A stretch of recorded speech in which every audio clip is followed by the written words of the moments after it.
আসসালামু আলাইকুম, শুভ সকাল। সবাইকে সকালবেলার শুভেচ্ছা। আর সকাল সকাল দেখেন আমি কি নিয়ে চলে এসেছি। আমি সবসময় শর্টকাট জিনিস পছন্দ করি। তো আমি ডিম সেদ্ধ করে নিয়ে আসছি আর সাথে হচ্ছে পাউরুটি খোলাতে একটু সেঁকে নিয়ে আসছি। এতে দিয়ে দিয়েছি হচ্ছে জেল। তো সেটা আমার একটা একটা করে খাওয়ার সময় নেই। একটার পর একটা সাজায় দেখেন কত শর্টকাটে আমি নাস্তা করতেছি। আমি সব সময় চেষ্টা করি নাস্তাটা খুব শর্টকাট করার জন্য। আর শুনেছি সকালবেলায় ভারী খাবার খেতে হয় আর আমি সকালবেলা ফাঁকিঝুঁকি। যাই হোক, মেয়ে উঠে গেছে ঘুম থেকে, ওর জন্য ও মাঝে মধ্যে কিছু খেতে চায় না, তো ওর জন্য শুধু দুধ গরম করে নিয়ে আসছি আর ডিম সেদ্ধ করে নিয়ে আসছি। ওর জন্য আজকে শর্টকাট নাস্তায়।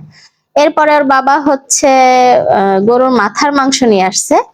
এখন তো মনে করেন কাজ আমার অনেক বেড়ে গেল, কারণ এ পরিষ্কার করতে অনেকটা সময় লাগে। এর এই জিপ অনেক সময় লাগে পরিষ্কার করতে গরম পানি করে, সাথে কলিজাও নিয়ে আসছে। তো এগুলো গুছাইয়ে রেডি করে ফ্রিজে ওঠাবো। আবার এদিকে রান্নার সময় হয়ে যাচ্ছে। তো রান্না অলরেডি চুলোয় দিয়ে দিয়েছি। আর আজকে কি রান্না করতেছি দেখেন, এইটা হচ্ছে চালতার ডাল, মানে টক ডাল, চালতার ডাল রান্না করতেছি। আর সাথে হচ্ছে মুরগির মাংস রান্না করতেছি। আর একটা রান্না অলরেডি আমার হয়ে গেছে। তো এই দুটো রান্না হইলে আর ভাত হইলে হয়ে যাবে। তো আর একটা রান্না হচ্ছে, সেটা আমি পটল ভাজি করেছি, সাথে আলাদা করে কাঁচা মরিচ আর পেঁয়াজ ভেজে ওর উপরে দিয়েছি। এটা কিন্তু খেতে দারুণ টেস্টি লাগে। এরপরে রান্না করতে করতে আবার মা মেয়ে আমরা খাইতেছি। আমার সব সময় গের অভ্যাস যে রান্না চুলোয় দিয়ে এসে, মানে অর্ধেক রান্না হতে থাকে, এত সময় কি করব, তো কিছু একটা খাই। ওই সময় মা মেয়ে বসে বসে কিছু একটা খাই। তো আজকে আমরা কেটে নিয়ে আসছি, বসে বসে আমরা খাইতেছি। আমি তো সবসময় আসলে সবকিছু শেয়ার করতে পারি না, যখন একটু ব্লগ ট্লগ শেয়ার করি তার মাঝে কিছু কিছু শেয়ার করি। অলরেডি খেতে চলে এসেছি। আর কি কি আজকে এই খাবার রেডি করেছি সেটা দেখাই। এই তো মুরগির মাংস, আমি এটা কষা কষা করেছি, কারণ ঝোল থাকলে ঝোলটা কেউই খেতে চায় না। এই জন্য মাখা মাখা করি যাতে খাওয়া হয়ে যায়। আর এই তো চালতার ডাল, এটাও কিন্তু দারুণ হয়েছে।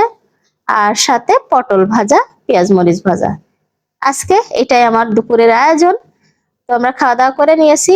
আর এখন হচ্ছে সন্ধ্যার পরে আমরা বাইরে গিয়েছিলাম। তো আমি আর ভিডিও আসলে করিনি, তো কি কি নিয়ে আসলাম বাইরে থেকে সেটা একটু শেয়ার করি। তো এখানে হচ্ছে মেয়ের জন্য টয়লেটের জন্য এক জোড়া জুতা নিয়ে আসছি, তারপরে হচ্ছে টিস্যু নিয়ে আসছি, এরপরে দুধ নিয়ে আসছি, তারপরে হচ্ছে টমেটো সস, তারপরে বেগুন, করলা, মেয়ের জন্য দুইটা জুস। এই তো এগুলোই নিয়ে আসছি আজকে আর কি। আর আম নিয়ে আসছি সাথে একটু। তো এটাই আমাদের আজকের বাজার ঘাট। বাজারে প্রতিদিন কিছু না কিছু খরচ আছেই, মানে আর কিছু বলার নেই। যাই হোক, এই ছিল আমাদের আজকের হচ্ছে ছোট্টটা ভিডিও। কেমন লেগেছে সবাই কমেন্ট করে